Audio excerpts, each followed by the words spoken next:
Hey, in this video we'll see how to use the Fog of War.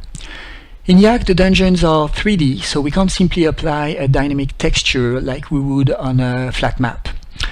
We have to deal with the third dimension, and because of that we have a few fancy options to examine, so let's begin. First, if we want to use the Fog of War, we need to activate it, which is done here in this new panel in the Options menu. To spare resources, we can activate the Fog of War independently on the dungeon and the surroundings depending on what we want to hide. We have one line for each here, and they both work exactly the same way. As you can see, we can use the fog on the dungeon or on the surroundings, or obviously on both. I'll keep only the dungeon to show you the concepts. So now that the fog is there, we have two ways of using it. First, we can paint it manually. This is done by going into edit mode here or by holding the M key. The cursor becomes a sphere that's going to be our brush. We can hold the right mouse button to uncover the Fog of War, or hold the left mouse button to apply it. We can scroll the mouse wheel up and down to increase or decrease our sphere of influence, and the radius of the sphere is indicated here in the UI. So we can now deal with the statue by modifying the height of our painted cells here. I'll put a 10, so now all painted cells will be 10 meters high, and we can correctly hide the statue.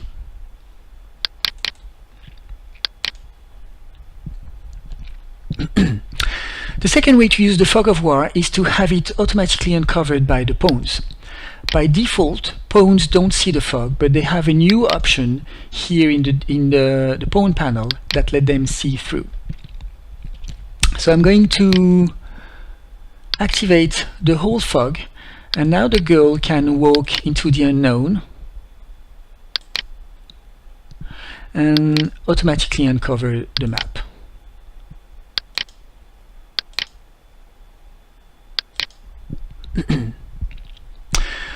We can modify her sight distance here. I'm going to put a large number, like 40 meters, and you can see that everything that's not hidden by walls is now uncovered.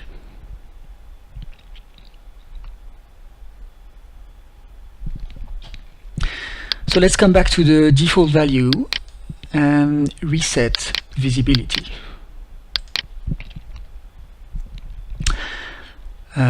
By the way, you see there's a scorpion in this room and it's hidden by the fog, but if you're the dungeon master, you'll need to see your NPCs and monsters to manage them. So when you go into dungeon master mode, the Fog of War becomes transparent and you can manage your assets inside.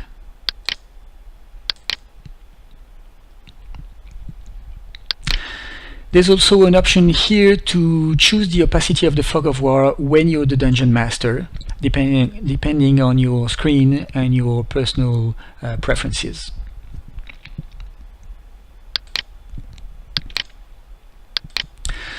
So I can now talk about this second checkbox here and show you the absolutely essential difference between those two.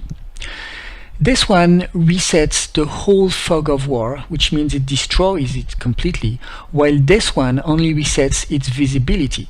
So I can show or hide the fog, and I still have my custom heights. You can see that the statue is still correctly covered. But if I completely delete it, it's not there anymore. So this one has no effect at all. I cannot paint on it, and so on. And when I rebuild it, I'm going to have the default constant high, which means I lost my previous preparation. So this default height is a property of the dungeon and is found in the dungeon panel. So I can set, for example, a default height of 15 meters, and as it's a property of the dungeon, which means that it's saved with the dungeon, we have to rebuild the dungeon in order to take it into account.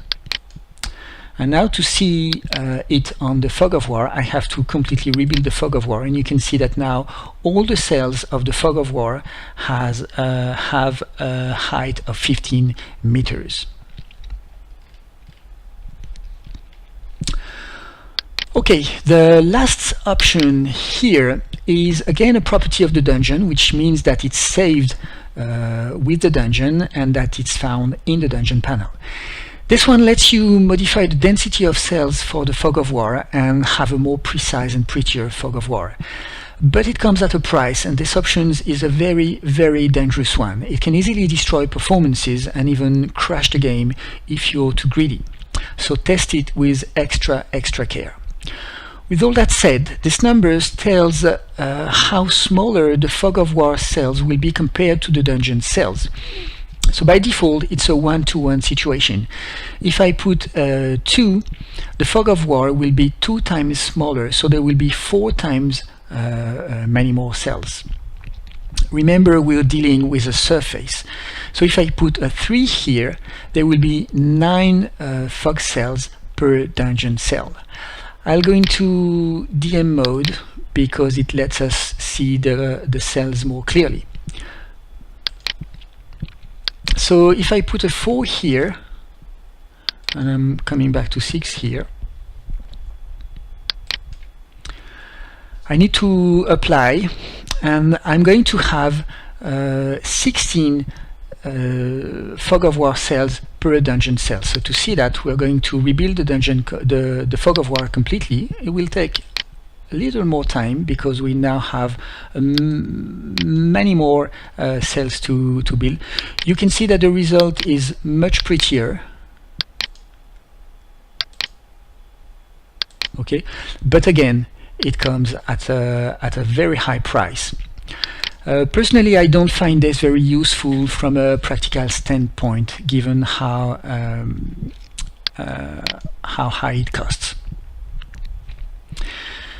But the option is there in case you're interested and you have powerful enough hardware. Alright, I think this is all, so I'm going to stop the video here. I hope you enjoyed this new feature. Thank you very much for watching this video, and hopefully see you in the next. Bye!